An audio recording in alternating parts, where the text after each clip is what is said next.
Tuhan atas berkat-Mu yang telah Kau sediakan Tuhan.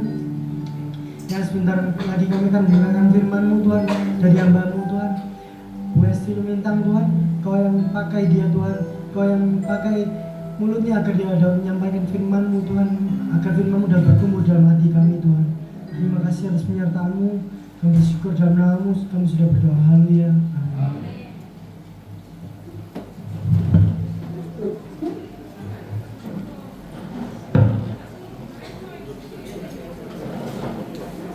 Ya, shalom semuanya. Apa kabar? Luar biasa. Boleh toleh kanan kiri dan mengatakan, kamu makin keren ya hari ini.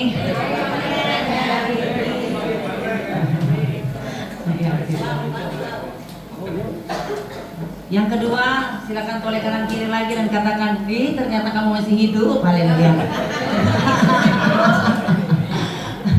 Masih sehat semua ya? Oke, hari ini kita belajar satu kebenaran firman Tuhan di dalam Matius 7 ayat yang ke-20. Matius 7 ayat yang ke-20. Firman Tuhan demikian. Jadi, dari buahnya lah kamu akan mengenal mereka. Haleluya. Saudara, mungkin kita akan sedih ketika melihat pohon lebat banget tapi nggak ada buahnya. Ya, betul ya. Kepingin kalau kita tanam sesuatu, misalnya tanam mangga, tahu-tahu ada buahnya yang manis, tentunya itu menyenangkan sekali. Tapi saya kembali katakan, lebat itu bukan berarti hebat, amin.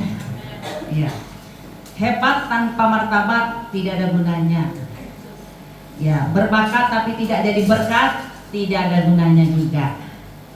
Jadi mungkin hari ini saya ingin katakan bahwa bukan sekedar teori firman yang kita bisa terima setiap hari. Dan jangan bangga Anda hafal dari Kejadian sampai Wahyu. Tapi banggalah ketika engkau dengar firman Tuhan, engkau jadi pelaku firman Tuhan. Jangan bangga ketika engkau kaya. Kaya itu artinya engkau suka berbagi. Tapi kalau cuma dipamerin doang, itu bukan kaya tapi banyak gaya, amin. Amin. Ya, jadi buat apa kaya tapi nggak berguna? Tuhan berkata, dari buahnya lah kita bisa melihat seseorang itu seperti apa. Betul? Ya, saudara, saya melihat bahwa apa itu?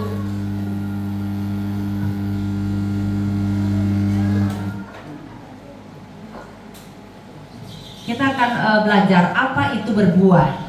Dan kenapa kita harus berbuah? Karena kita tahu bahwa buah itu adalah tanda kehidupan baru. Buah adalah hasil usaha manusia saja, tetapi kita harus buah bukan karena hasil kita manusia semata ya, tetapi itu semua kita tahu karena kasih karunia Tuhan.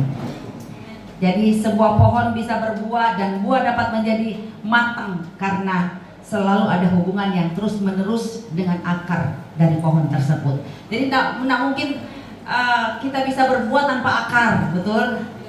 Nggak mungkin kita berbuah tanpa pohon. Jadi demikian dengan kehidupan kita semua ya, bahwa di dalam Kristus kita pasti berbuah. Dan kita akan melihat berbuah karena apa? Ada hubungan yang dekat dengan Tuhan. Buah itu kan tidak seketika menjadi matang secara tiba-tiba kan. Berarti harus apa saudara? Melalui proses. Ya, artinya kita tidak dapat mempercepat hasil, tetapi setidaknya kita berdoa supaya dalam masa pertumbuhan kita bisa menghasilkan buah yang terbaik, yang bisa dipetik dan bisa dinikmati. Amin. Ya, saya percaya bahwa kita semua merindukan supaya hidup kita berdampak. Dan tanda hidup orang berbuah kita akan melihat. Yang pertama, dia hidup dalam doa. Amin. Doa mengantarkan kita pada komunikasi yang terus-menerus dengan Tuhan. Saudara, jangan anggap enteng doa lo. Karena sesungguhnya waktu kita berdoa, mujizat demi mujizat kita akan terima bersama dengan Tuhan. Saudara, waktu anak saya sakit, ya 2 bulan lalu ya, saya benar-benar di titik terendah. Karena dapat telepon dari sekolah, Ibu, tolong jemput anak ibu karena sekujur tubuhnya membiru. Waktu saudara, suami saya pergi jemput saudara dan melihat anak saya pucat biru badannya, dia punya tangan kaki. Dan singkat cerita, kami harus membawa dia ke dokter jantung. Dan dokter jantung mengatakan ini harus dioperasi karena dia punya detak jantung setiap malam itu cuma 30. Dan dia dipakaikan Holter ya. Dan dokter Samuel bilang ini harus dioperasi Bu karena ini membahayakan karena di malam hari dia punya detak jantung itu 30 ya. Jadi harus dioperasi dan harus pakai alat pacu jantung. Saudara, saya mendengar itu, aduh, seorang ibu nggak tega loh saudara. Selama ini saya berusaha diet, nggak pernah turun loh saudara. Tapi sekali anak sakit dalam sebulan 4 kilo, haleluya. Kenapa? Proses saudara. Nggak gampang loh kalau kita menghadapi proses, kalau kita diproses dengan anak. Saya percaya seorang mama, aduh pasti saya bilang ya, nggak kuat kalau berhadapan dengan anak ketika diproses. Saya melihat sendiri bagaimana saya cuma bisa nangis berlutut di kaki Tuhan. Kalau mungkin saya pribadi yang berproses, mungkin saya bilang gampang. Tapi kalau melihat anak-anak kita dalam proses, itu menyakitkan loh saudara. Sampai saya bilang, saya aja yang diproses, jangan anak saya. Waktu saya lihat dia di rumah sakit dalam kondisi lemah, saya itu cuma bisa nangis sama Tuhan, mau apa lagi? Dan saya melihat kuasa Tuhan di dalam doa. Kenapa saudara? Saya waktu itu ngomong sama anak saya, Devta, Mami membatalkan seluruh pelayanan Mami karena Mami mau fokus jaga kamu. Nah, hari itu saya ada satu pelayanan di gereja dan saya sebenarnya mau membatalkan ya. Dan waktu saya membatalkan, anak saya bilang begini, Mami, jangan pernah batal pelayanan, nanti Tuhan marah. Mami berangkat aja. Devta ada papi, ada kakak-kakak. Sudah, Mami tinggal aja. Saya benar, Devta kamu gak apa-apa? Enggak Mami, aman katanya gitu. Itu dia di rumah sakit Siloam. Tapi waktu saya lagi berangkat, lagi nyetir, nangis saudara. Sampai di gereja, saya bilang, saya memang tidak membatalkan pelayanan. Tapi setelah khotbah saya berangkat, saya nggak mau lagi doakan orang, karena saya mau jaga anak saya. Tapi waktu dalam pujian dan penyembahan Tuhan bilang, kamu harus doakan semua orang di gereja ini. Aduh saudara, bahkan Roh Kudus bilang, kalau perlu kamu yang paling terakhir keluar dari pintu gereja. Saya mau taat sama Tuhan. Dan Tuhan bilang, kamu akan dengar kabar gembira, kamu akan mendengar sesuatu katanya gitu ya. Ya sudah, akhirnya saya doa itu sampai jam 11 malam karena banyak sekali yang didoakan. Saya sampai di rumah sakit saudara, baru sampai di kamar anak saya, tiba-tiba dokter jantung, dokter Samuel, dia menginformasikan kepada saya bahwa Devta nggak jadi operasi. Ya, Tuhan melakukan mujizat atas saya. Nah, saya tenang kalau saudara mendengar kabar itu, tetapi dia tetap dalam perawatan karena tetap dia punya jantung itu harus dikendalikan gitu dengan obat. Besoknya saudara itu Jumat, saya harus ke Bandung, tapi saya batalkan. Nah waktu dari Bandung telepon, saya speaker. Tahu-tahu Ibu Alan yang mengundang sebagai pengurus Dorea Bandung, dia bilang gini, "Bu, masa kritis anak ibu kan sudah lewat. Bagaimana kalau ibu berangkat ke Bandung? Karena ada 5 jadwal khotbah yang nggak bisa ini kata cancel gitu loh. Kita sungkan, Bu." Saudara, anak saya dengar. Anak saya bilang, "Mami berangkat." Mami nggak bawa baju di badan. Haleluya. Aduh saudara, anak saya yang sakit dia suruh saya untuk ke Bandung. Jadi untung-untung ada orang yang besuk. Saya bilang, "Tolong antar saya ke bandara." "Kenapa Bu sih? Saya mau ke Bandung, saya mau khotbah jam 5. Aduh haleluya. Jadi yang orang Bandung bilang, "Nanti ibu beli baju di Bandung saja." Ya sudah, saya nggak mau tahu, pokoknya saya berangkat. Tapi saya melihat kuasa Tuhan itu terlalu dahsyat. Sampai dokter-dokter di Boromius yang dokter jantung, dokter saraf, mereka bingung semua. Akhirnya kami buat Zoom. Karena sore itu anak saya harus di RMI karena dokter bilang jangan dia kan sering muntah pusing. Jangan kita takut katanya. Mereka perkirakan bahwa di kepala anak saya ada tumor. Ya. Jadi harus di RMI. Saudara, waktu Pak Alfo sudah, saya lihat di video Pak Alfo sudah dorong dia, saya nangis sama Tuhan. Terus saya telepon si Devta, "Devta, kamu nggak takut?" "Nggak, Mami." Singkat cerita, di akhir pembicaraan kami, dia malah bilang gini sama saya, "Mami yang kuat ya." Haleluya. Dia yang sakit, kita yang dikuatkan.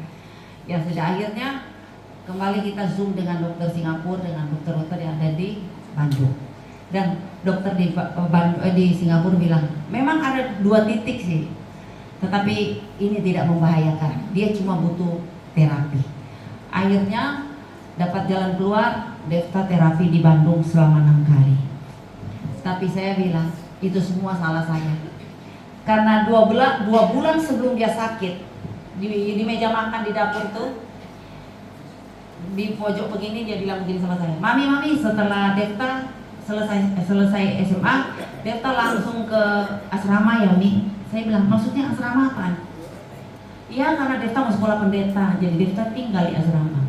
Saya, "Enggak Devta, saya tidak pernah menginginkan anak saya jadi pendeta, karena saya sudah menjalani hidup jadi pendeta nggak gampang. Apalagi punya jemaat kayak Oscar, kayak Obed, aduh haleluya, pusing keliling." Ya, mana yang hadir ya mereka ya? Mudah-mudahan nggak hadir. Ya, saya bilang cukup saya menderita, cukup saya Tuhan, jangan anakku. Saya berusaha untuk melarang dia, jangan jadi pendeta. Saya bilang kamu sekolah yang sekuler aja. Bagi saya gini, kalau kamu sekolah sekuler, misalnya kamu jadi arsitek yang bisa khotbah, itu sudah cukup Devta. Gak usah pakai asrama-asrama, gak usah pakai gelar pendeta. Yang penting kamu takut akan Tuhan.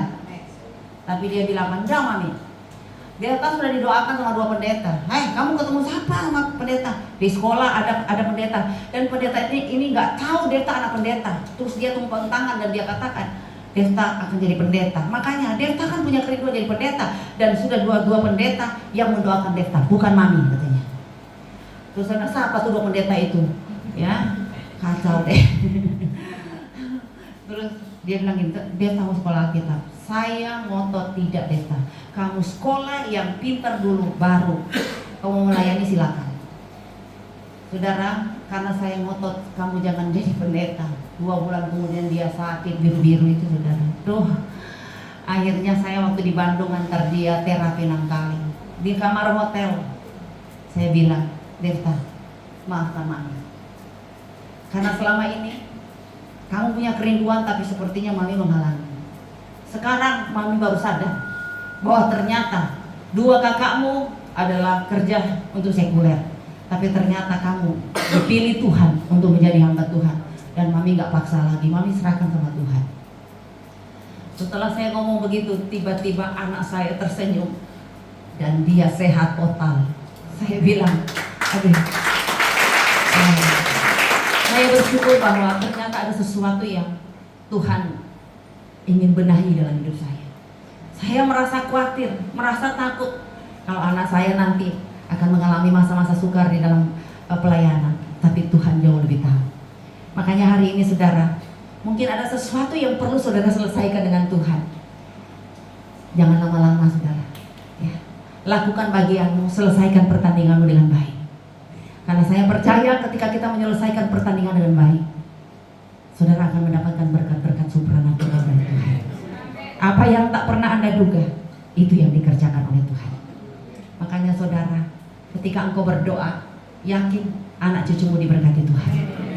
Tidak sia-sia engkau berdoa hari ini, karena saya yakin doa kita terhadap anak-anak didengar oleh Tuhan. Ya, makanya ada selalu pujiannya. Mana ini pemain musik? Ya, mana pemain musiknya?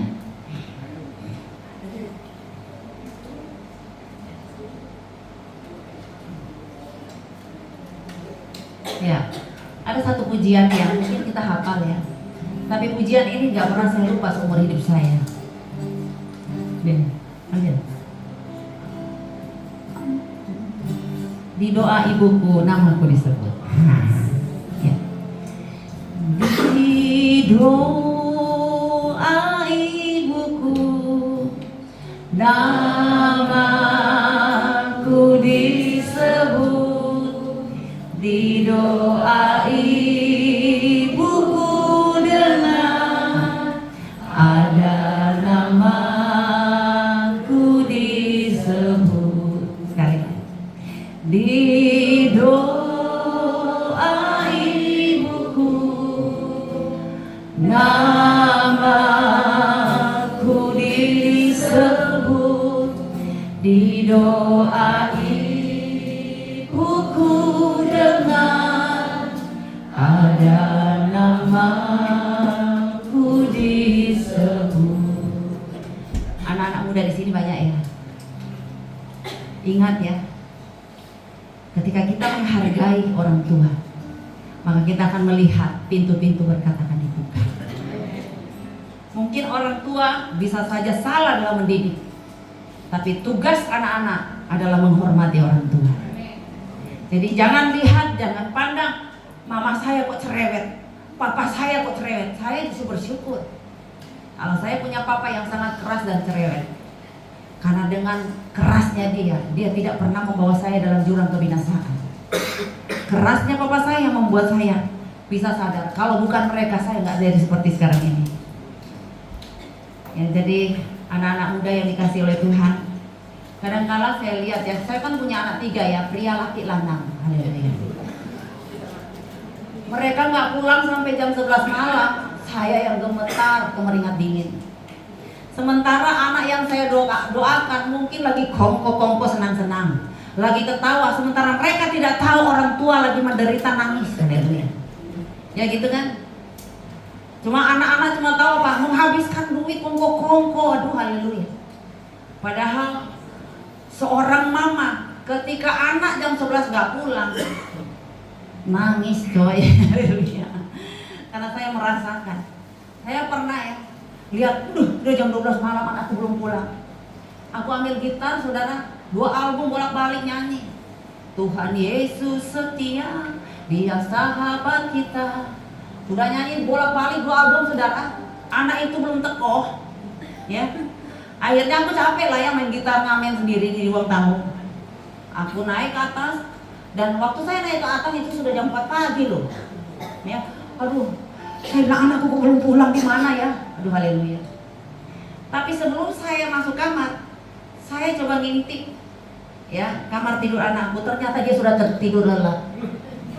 Kenapa? Dia pulang tidak lewat pintu tapi lewat jendela. Karena dia mendengar saya lagi nyanyi main gitar. Ternyata saudara, dia lewat jendela. Wah, luar biasanya anak-anak sekarang ya.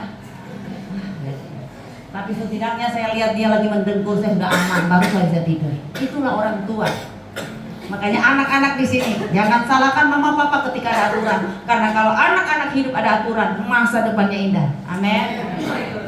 Yang anak muda katakan amin. Anak muda yang ada aturan, hidupmu pasti bahagia. Ya, oke.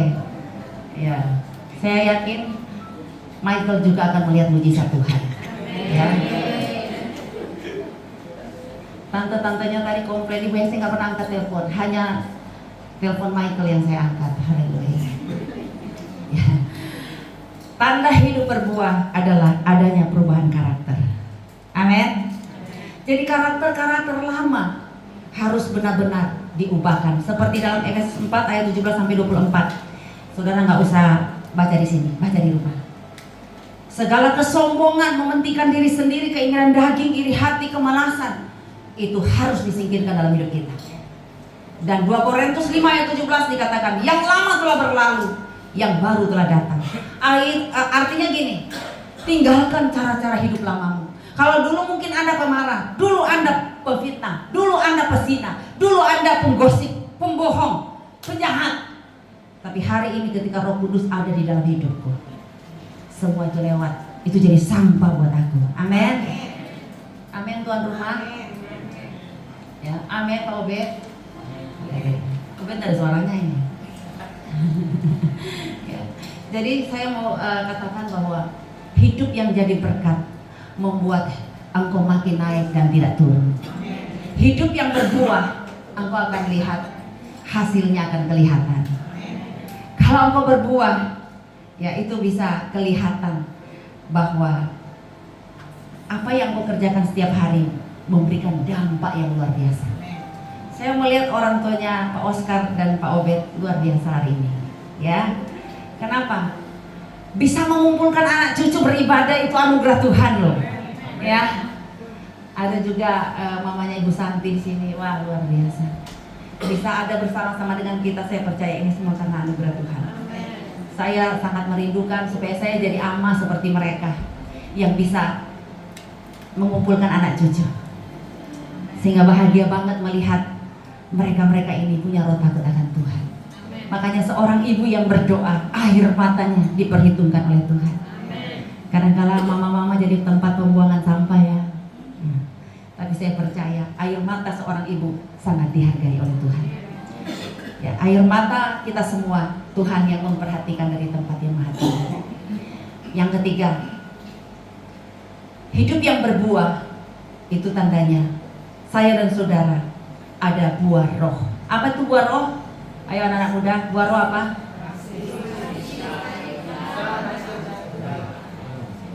Terus.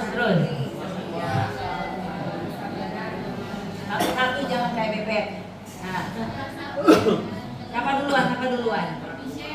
Michelle.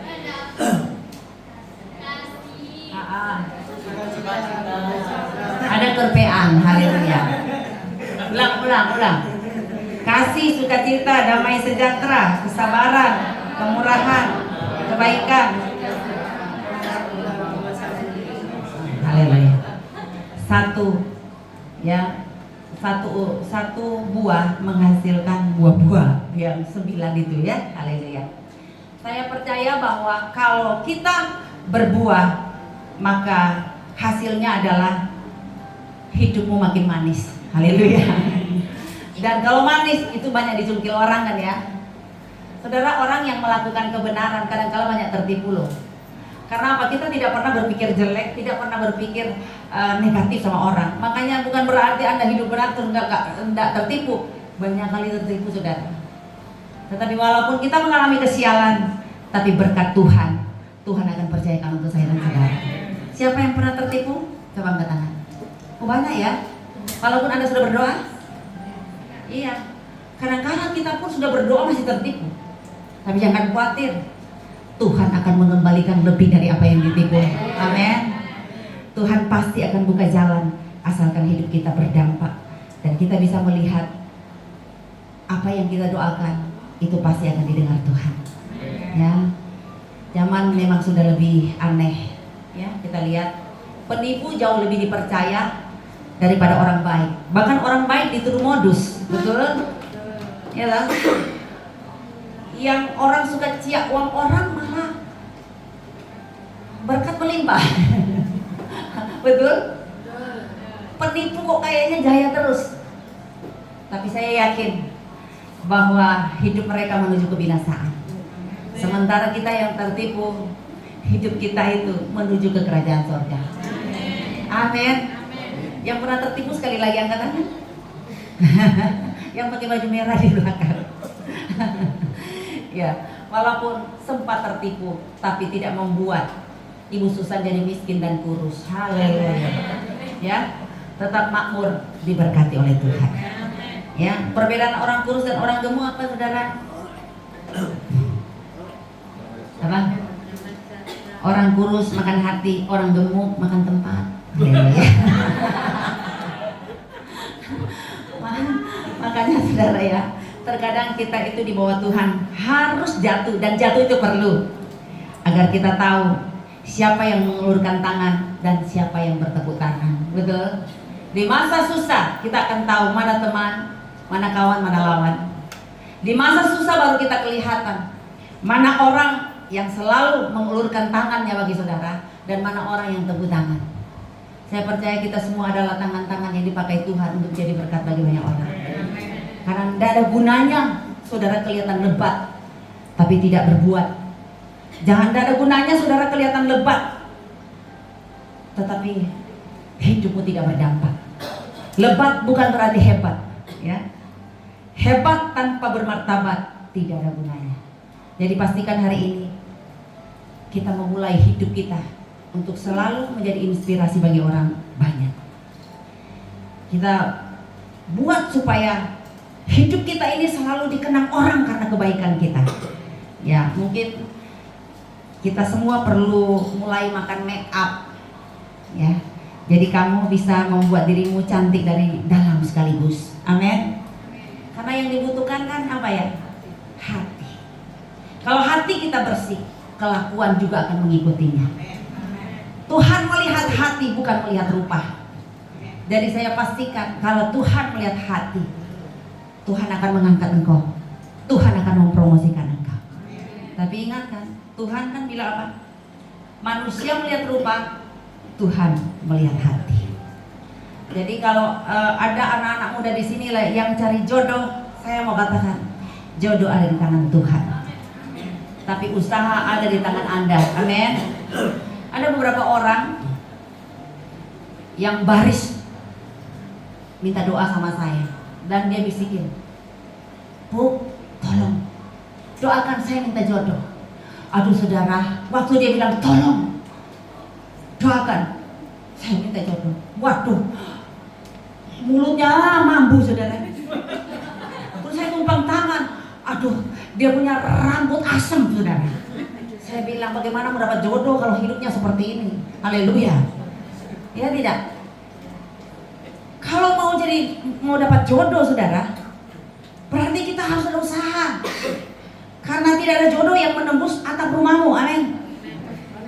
Ya, ada maling. Harus bangun jejaring sosial dan harus ada komunitas. Komunitas seperti ini bisa Tuhan pakai untuk mempertemukan kita dengan jodoh. Amin. Ya, jadi hari ini saudara, mari para anak-anak muda, jangan cepat-cepat ambil keputusan untuk menikah kalau itu tidak Anda pergumulkan dari Tuhan. Amin. Karena salah melangkah, nangis umur hidup. Orang yang berkarya pasti ada cahaya yang lebih. Jadi saya yakin bahwa Bapak Ibu yang sedang berdoa untuk anak-anak yang sedang mencari jodoh, Tuhan pasti akan memberikan yang tepat dan yang terbaik. Siapakah di sini yang orang tuanya sedang berdoa untuk anaknya dapat jodoh yang terbaik? Siapa? Coba angkat tangan. Ya, semua kita yang pinginnya anak-anak kita dapat jodoh yang terbaik. Dan saya yakin doa orang benar besar kuasa. Ketika kita berdoa, Tuhan akan menghadirkan jodoh yang luar biasa. Ya, makanya para perempuan di sini jangan sok matre, haleluya. Ya, berhubung saya punya anak 3 saudara ya. Ya, saya juga ingin mengatakan kepada anak-anak, kepada mereka yang punya anak perempuan, jangan hanya bangga, oh pacarku konglomerat, punya perusahaan. Tapi kalau kelakuan bobrok tidak ada gunanya. Betul? Katakan kepada anak perempuanmu jangan konsumtif. Ya. Mentang-mentang pasanganmu kaya, terus apa? Digrogoti gitu ya. Kalau ada sifat-sifat seperti ini saudara, pasti ya di rumah tangganya nggak akan nyaman. Karena kalau istri konsumtif bisa menghabiskan harta, betul? Ya toh? Jadi kita yang punya anak perempuan juga harus ada aturan. Jangan karena pasanganku kaya, nggak apa-apa, nggak akan jatuh miskin. Siapa bilang? Kalau hidup konsumtif pasti harta bisa habis kan? Makanya 3 anak saya kumpulkan. Saya bilang, kamu kalau cari jodoh pakai ilmu fisika. Dia bilang gini, apa mami ilmu fisika? Ilmu fisika mengatakan tekanan berbanding lurus dengan gaya. Maksudnya apa mami? Banyak gaya, banyak tekanan. Haleluya. Jadi kalau cari pasangan, cari cewek, jangan cuma menang gaya doang, ya. Karena kalau menang gaya doang, banyak tekanan, banyak pengeluaran. Sampai pada akhirnya Anda berkata, bukan perpisahan yang kutangisi, tapi pengeluaran. Amin. Betul? Nah. Jadi mulai dari sekarang, didik anak-anak kita untuk belajar menghargai setiap kerja keras, belajar menghargai setiap berkat Tuhan, supaya nggak jadi orang yang sangat konsumtif. Kita boleh beli, saudara, asalkan berpada dengan apa yang ada. Jangan dikit-dikit Shopee, Lazada, Tokopedia, paket-paket. Haleluya. Ada di sini ibu-ibu begitu? Ada? Banyak. Haleluya. Dikit-dikit, waduh, paket-paket. Tobat, haleluya. Mau bertobat? Karena masa sukar akan tiba, saudara ya. Jangan sampai kita pada akhirnya mengalami kekeringan karena tidak ada persediaan dari sekarang. Betul? Saya ngomong ini mungkin ditertawakan bagi mereka yang nggak sadar. Haleluya. Dan yang keempat, mengapa kita harus berbuah? Karena hidup kita adalah untuk melanjutkan misi Yesus di tengah dunia. Yaitu apa? Memenangkan jiwa.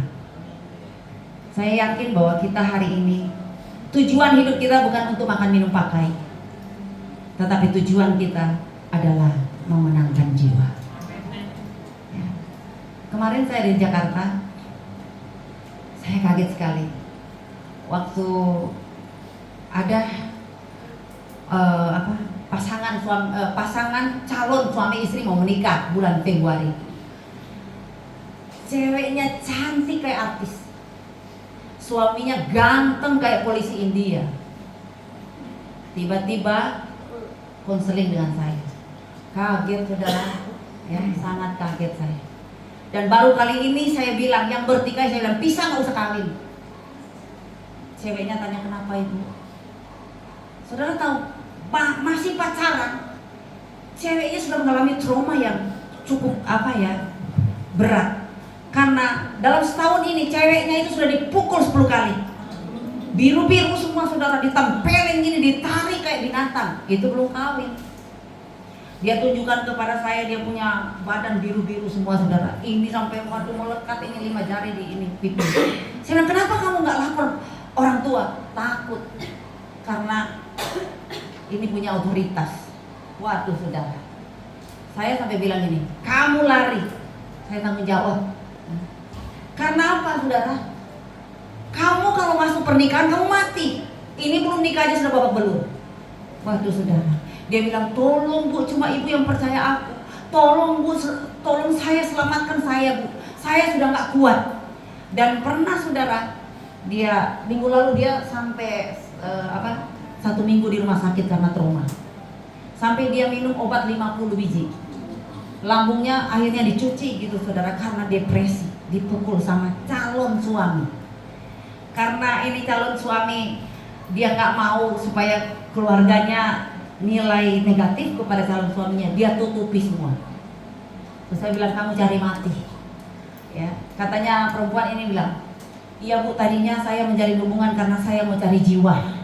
Karena dia dari agama seberang dan dia sekarang masuk Kristen. Saya bilang, kamu bukan cari jiwa, ya kamu yang binasa jiwamu karena dia. Ya akhirnya saya panggil Pak polisi, saudara. Saya tegur dia. Saya bilang, ini belum apa-apa loh.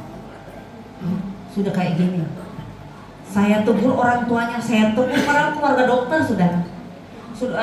Saudara-saudaranya itu keluarga beradab. Tak tegur satu-satu, saya bilang, Gak bakal bahagia yang kayak gini. Kalau sampai melangkah udah mati wis.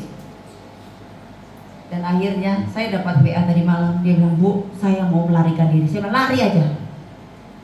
Ya. Karena udah babak belur ya. Coba anak kita dibuat gitu. Makanya sebelum semua terjadi, dipikirkan, dipertimbangkan. Ya. Jangan Anda jatuh cinta kepada orang yang salah. Tapi kalau Anda berdoa, Tuhan akan tuntun langkahmu. Tuhan akan tuntun langkah anak-anakmu supaya mereka mendapatkan jodoh yang tepat dan yang terbaik. Ya. Saya harap ibu-ibu janda tidak katakan amin. Karena yang saya bilang, yang mau menikah itu anak-anak muda, bukan ibu-ibu janda. Haleluya. Cuma bercanda ya. Mari benahi hidupmu mulai dari sekarang. Ya. Jangan atur hidup orang lain. Atau mungkin ada di sebelah kanan kirimu yang suka atur hidupmu. Saya katakan, kalau ada orang yang mau atur hidup saya, sekalian biayanya saya, pengeluaran saya, jangan sungkan-sungkan, tanggung semua. Kalau mau mengatur hidup saya, amin. Ya, saudara, sekarang ini kita perlu berdoa luar biasa. Karena apa? Kejahatan makin bertambah. Saya tetap berdoa supaya semua kita mengalami pengalaman-pengalaman supranatural dengan Tuhan. Kita bisa ibadah hari ini, biarlah kita tunjukkan buah yang terbaik, sehingga Tuhan disenangkan, orang lain bisa melihat Yesus dalam pribadi kita. Amin. Siapa yang kepingin jadi berkat? Siapa yang kepingin hidupnya diberkati? Siapa yang kepingin hidupnya menjadi kaya? Semua pingin kaya ya? Apalagi yang pakai baju kuning di belakang. Haleluya. Ya. Yang kepingin jadi kaya raya, angkat tangan. Ya. Kayamu bukan untuk kesombongan, tapi kayamu untuk kemuliaan Tuhan. Kayamu bukan sok bergaya, belagu, tetapi kayamu untuk supaya hidupmu berdampak, jadi berkat bagi banyak orang. Jangan sok bilang gini, aku mau berkati gereja loh. Aku kalau ada aksi dana, aku yang awal-awal memberi. Saudara, banyak orang kan cuma terlihat indah di banyak orang gitu. Aku pemberi, aku yang semua aku. Tapi kadang-kala ada keluarga yang lemah, tidak berdaya, nggak digubris. Bukankah Tuhan bilang dialah kebaikan hatimu itu bisa terlihat dari orang-orang terdekatmu. Banyak kan kita lihat ya, memberkati jor-joran, memberkati gereja jor-joran, orang tuanya yang sakit nggak dilihat. Ya, betul kan? Buat apa kita memberi tetapi hanya untuk dipuji oleh manusia? Yang mendoakan saudara itu orang tua, betul kan? Ya, anak-anak muda, jangan kelihatan hebat di luar, tetapi sama orang tua kulitnya luar biasa. Makanya anak-anak muda ini yang bakal kaya, ya, yang bakal kaya coba angkat tangan. Yang mau OTW kaya angkat tangan. Kalau sukses, ya, yang pertama diperhatikan adalah siapa yang menangis tulus buat saudara. Siapa yang paling tulus? Mama, papa, ya. Pak Roni katakan amin 1000 kali. Haleluya. Karena anaknya 4 ya. Haleluya. Ya. Jadi kalau kita semua berhasil, ini anak-anak muda bukan di sini ya. Ini udah tuir-tuir semua, lihat ya. Ya. Kalau berhasil, ingat siapa yang pernah meneteskan air mata untuk hidup saya dan saudara. Ya.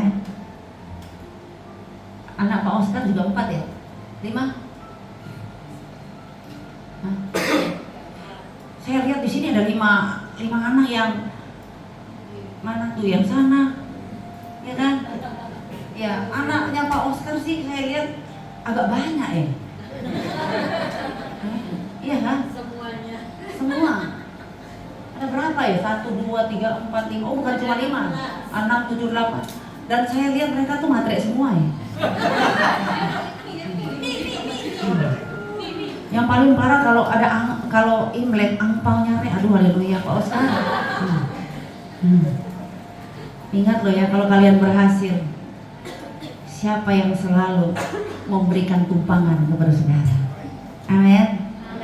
Saya masih belajar loh saudara. bagaimana saya harus menghargai orang-orang yang pernah berjasa dalam hidup saya. Ya, saya nggak peduli dia mau kaya atau miskin, tapi setidaknya saya harus memberikan yang terbaik kepada orang yang pernah meneteskan air mata untuk hidup saya.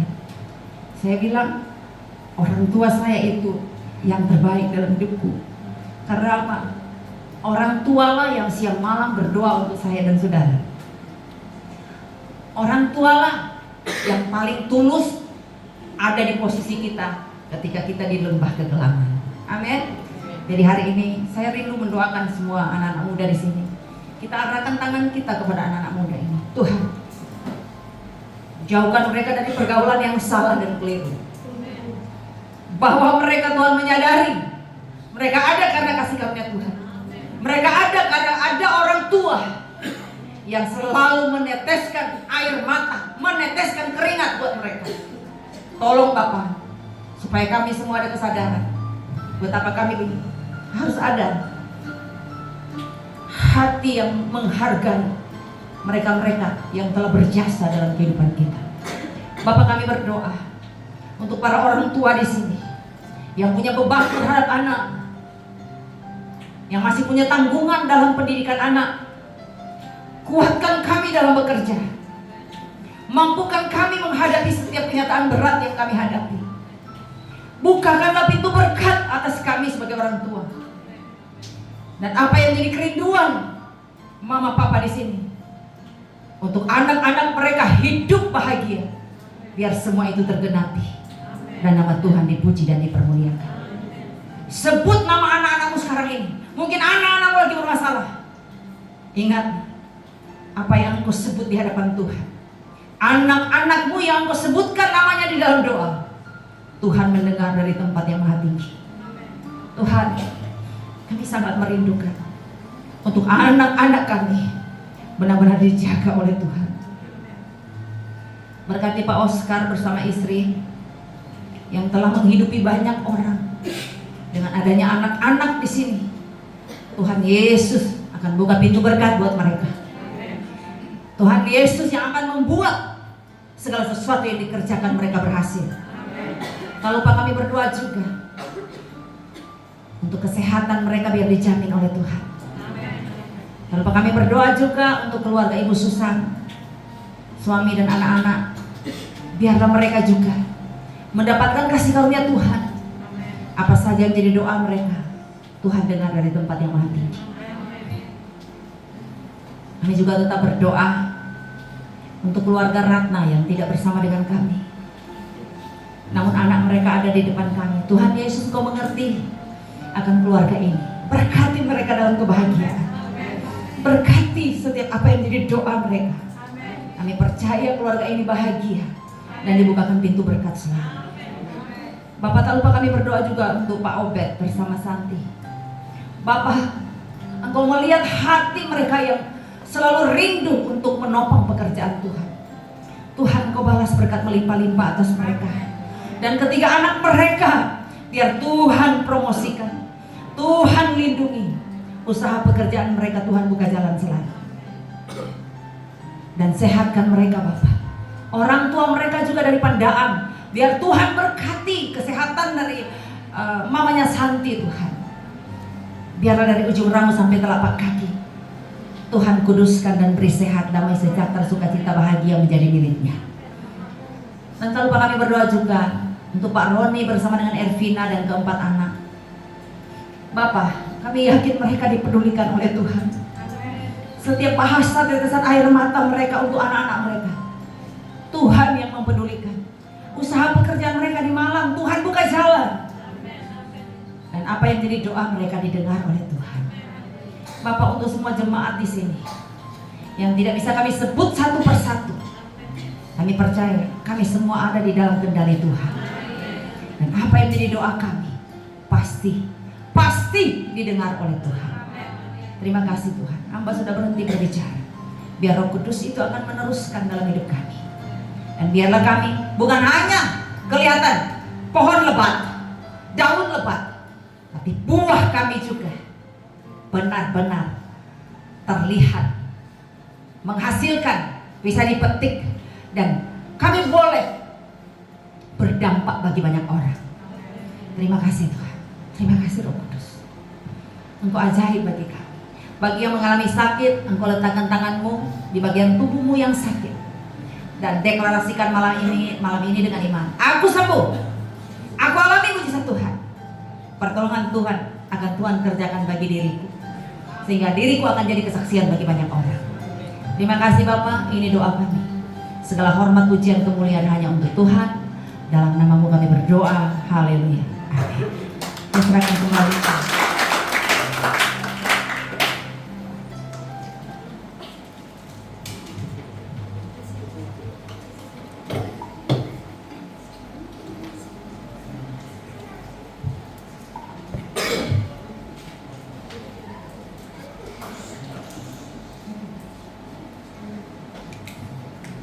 Saudara-saudara, sebelum kita mengakhiri ibadah ini, mari kita nyanyikan satu pujian, tidak dengan tangan yang hampa.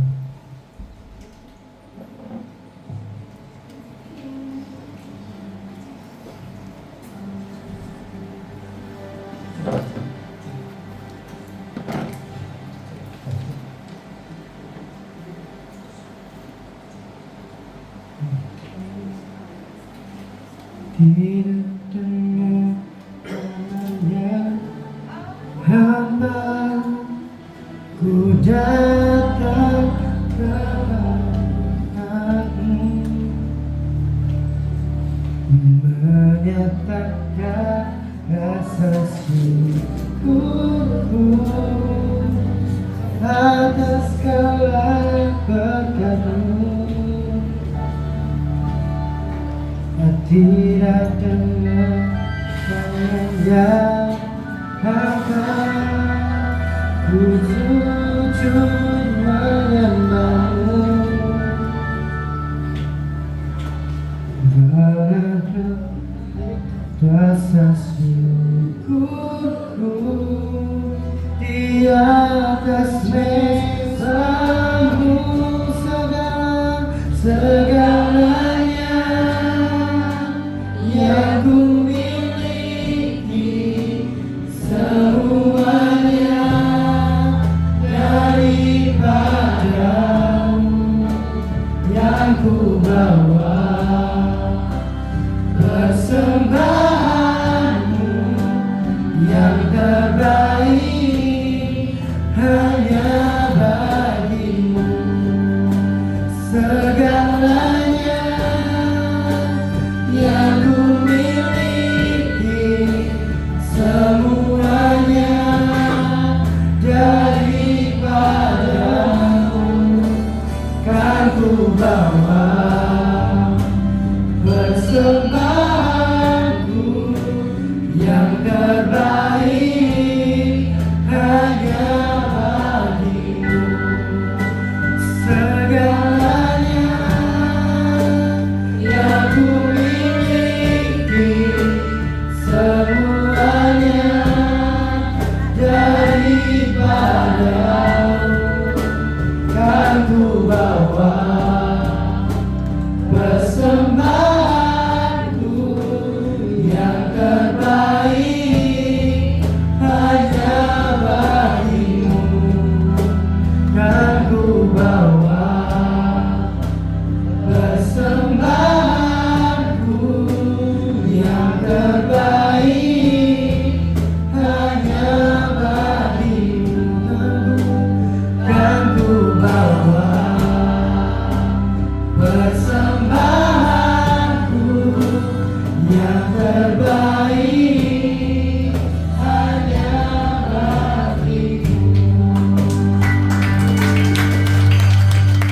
Mari kita bangkit berdiri, kita segera tutup ibadah ini dengan doa. Haleluya. Haleluya. Sebelum kita berpisah, mari 2 menit kita minta sesuatu yang spesial di hadapan Tuhan. Tuhan mendengar setiap doamu. Tuhan jauh lebih tahu apa yang kau minta. Terima kasih Tuhan. Terima kasih. Mari angkat kedua belah tanganmu di hadapan Tuhan. Pulanglah dengan damai. Pulanglah dengan sukacita. Apa saja yang dikerjakan oleh tanganmu pasti berhasil. Tuhan berkati keluarga, anak-anakmu. Tuhan berkati hidupmu, sehingga hidupmu berdampak. Hidupmu jadi inspirasi bagi banyak orang. Apapun yang engkau minta, Tuhan menyediakan tepat waktu. Tuhan bawa engkau makin maju dan tidak mundur, makin naik dan tidak turun.